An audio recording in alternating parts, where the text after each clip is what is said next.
There's a unique kind of heartbreak that doesn't explode loudly, but instead fades in slow, suffocating silence. It happens when you love someone whose heart runs from closeness, someone who wants intimacy but fears it at the same time. They pull you in, then push you away. They kiss your soul, then build walls around theirs. This is the confusing, maddening world of the avoidant attachment style. If you've ever loved an avoidant, you know the cycle. They get close, then suddenly withdraw. They crave your presence, then vanish into distance. They say they love you, but their actions whisper 1,000 contradictions. And you're left questioning yourself. Did I do something wrong? Why did they stop calling? Will they ever come back? But here's the harsh truth. When an avoidant reaches a certain point, when they cross a line internally, there are clear signs that they're not coming back. And if you know what those signs are, you can stop waiting for someone who has already chosen distance over connection. Because sometimes the smartest thing you can do is not to chase them, but to recognize that their silence has already spoken. Let's start with the psychology. An avoidant is not cold by accident. They learned long ago, often in childhood, that closeness is dangerous.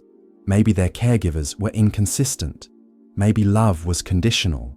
Maybe they were shamed for needing comfort. So, as adults, avoidants carry this belief. If I get too close, I'll lose myself. If I depend on someone, I'll be hurt. If I love too deeply, I'll be abandoned. That's why avoidants crave intimacy in short bursts.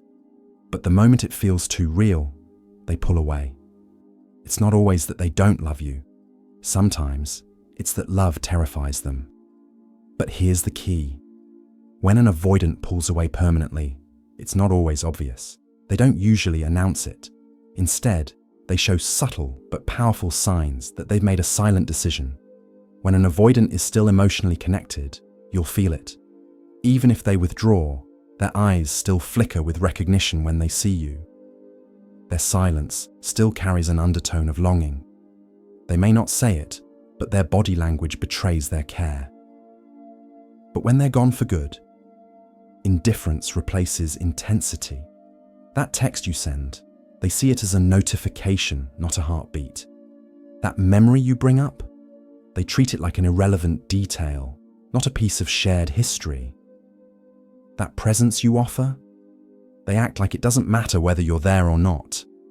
If an avoidant once burned for you, but now treats you like you're invisible, that's the sign they're not coming back.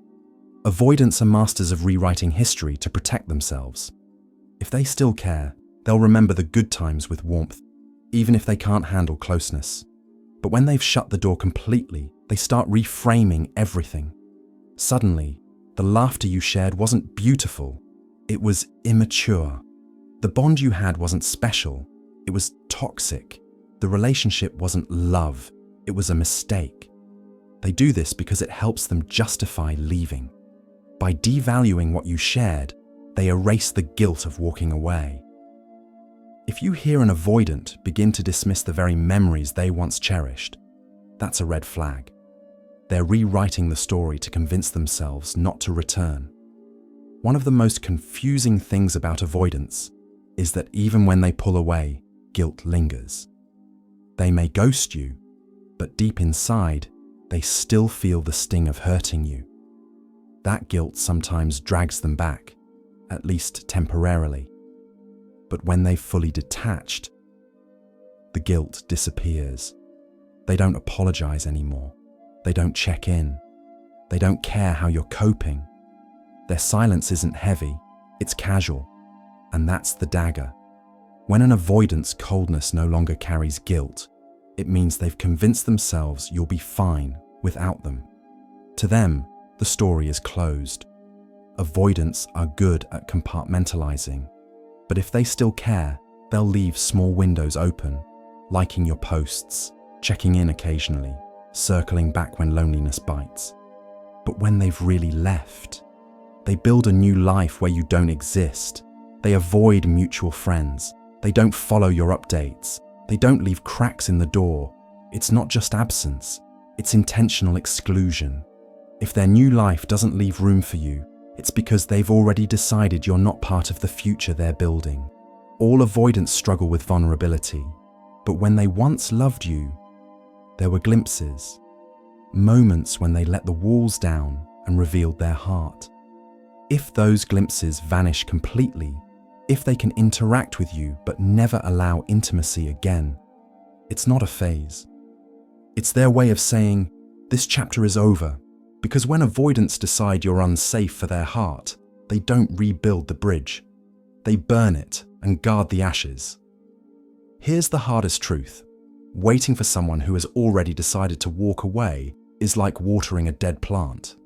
The more you wait, the more of your life you waste in limbo. The more you analyze their silence, the deeper you sink into self-doubt. The more you hope, the more you postpone your own healing. And here's what psychology shows. Avoidants rarely come back once they've detached fully. Even if they do, it's often temporary, a short return to soothe loneliness before they vanish again. You deserve better than being someone sometimes. So what do? You reclaim your power. Instead of waiting for their message, you invest in your own growth. Instead of decoding their silence, you give meaning to your own voice. Instead of shrinking in the shadow of their rejection, you rise into the light of your own worth. The truth is, avoidants only hold power over you if you keep waiting at the door they've already locked. But the moment you walk away, the moment you stop chasing, the moment you start living as if your heart deserves more, that's the moment you win. Because real destruction is not screaming at their absence, it's thriving in it. If the avoidant does this, if they show indifference, reframe the past, lose all guilt, build a new life without you, and permanently shut down vulnerability, they're not coming back. And while that truth hurts, it's also liberating. Because now, you don't have to wait. You don't have to wonder. You don't have to bleed for someone who cannot love with the same depth you do. Instead, you can step into a new story, one where your love is not wasted on someone who fears it, but cherished by someone who craves it. Remember, losing an avoidant may feel like rejection, but in reality, it's redirection. Not the end of love, but the beginning of a love that will actually stay. If this message touched you, don't forget to like the video and share it with someone who needs to hear it. Subscribe for more deep truths like this, and let me know your thoughts in the comments below. I'd love to hear your story.